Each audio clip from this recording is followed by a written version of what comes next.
for trying to bring an end to this conflict. Have you ever been to Ukraine? Did you say what problems we have?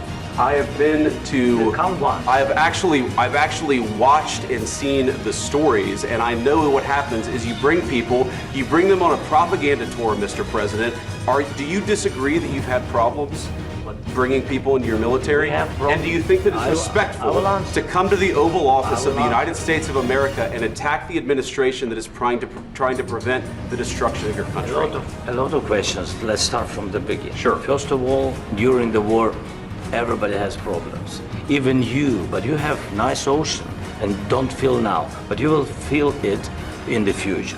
God bless. You don't know that. God bless. God bless. You will not have war. Don't tell us what we're going to feel.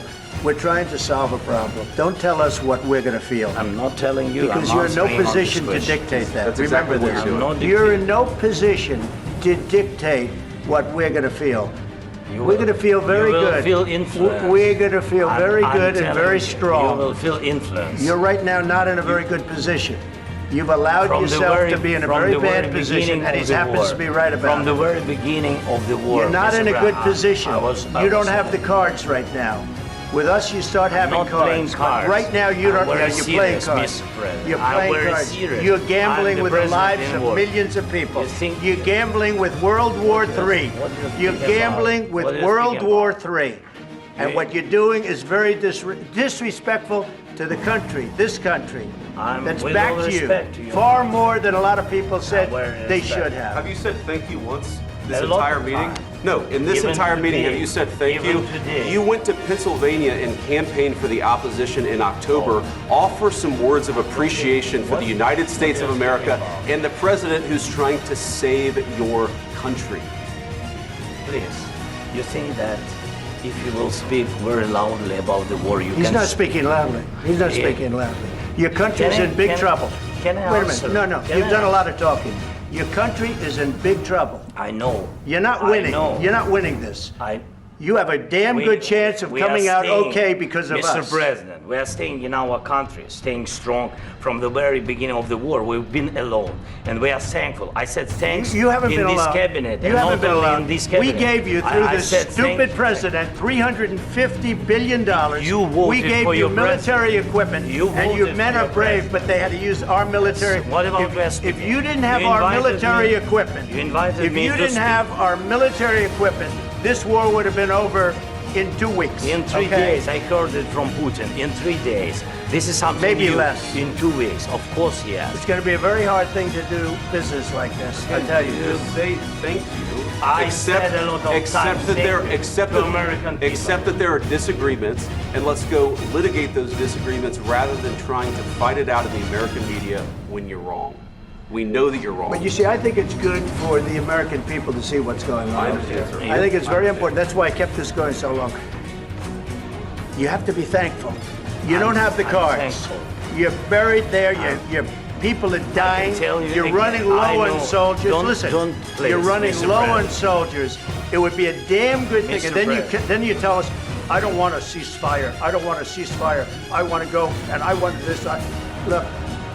If you could get a ceasefire right now, I tell you, you'd take it so the bullets stop flying and your men stop getting killed. Of course, we want to stop the war. But you're saying you don't want a ceasefire. But I said to you, I want a ceasefire. With guarantees. Because you'll get a ceasefire faster than an agreement. Ask our people about ceasefire, what they think. That wasn't with me. That wasn't with me. That was with a guy named Biden, who was not a smart person. That was with Obama. It was your president. Excuse me. That was with Obama, who gave you sheets, and I gave you javelins. Yes. I gave you the javelins to take out all those tanks. Obama gave you sheets. In fact, the statement is, Obama gave sheets and Trump gave javelins. You got to be more thankful, because let me tell you, you don't have the cards. With us, you have the cards. But without us, you don't have any cards.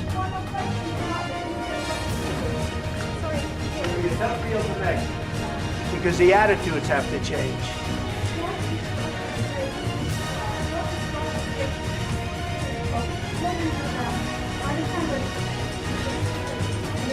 What are you saying? She's asking, what if Russia breaks the ceasefire? What if anything? What if a bomb drops on your head right now? Okay? What if they broke it? I don't know. They broke it with Biden because Biden, they didn't respect him. They didn't respect Obama. They respect me. Let me tell you, Putin went through a hell of a lot with me. He went through a phony witch hunt where they used him and Russia. Russia. You ever hear of that deal? That was a phony Hunter Biden, Joe Biden scam. Hillary Clinton, Shifty Adam Schiff. It was a Democrat scam. And he had to go through that. And he did go through it. We didn't end up in a war.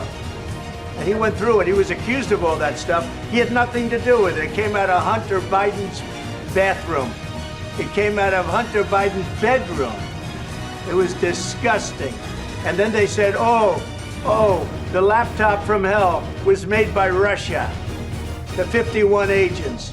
The whole thing was a scam. And he had to put up with that. He was being accused of all that stuff. All I can say is this. He might have broken deals with Obama and Bush, and he might have broken them with Biden. He did, maybe. Maybe he didn't. I don't know what happened. But he didn't break them with me. He wants to make a deal. I don't know if you can make a deal. The problem is, I've empowered you to be a tough guy. And I don't think you'd be a tough guy without the United States. And your people are very brave. But you're either going to make a deal or we're out. And if we're out, you'll fight it out. I don't think it's going to be pretty, but you'll fight it out. But you don't have the cards.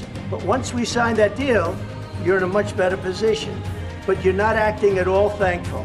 And that's not a nice thing. I'll be honest, that's not a nice thing. All right, I think we've seen enough. What do you think? Huh? This is going to be great television, I will say that. All right, we'll see what we can do about putting it together. Thank you. Guys, come on, let's go. We'll see.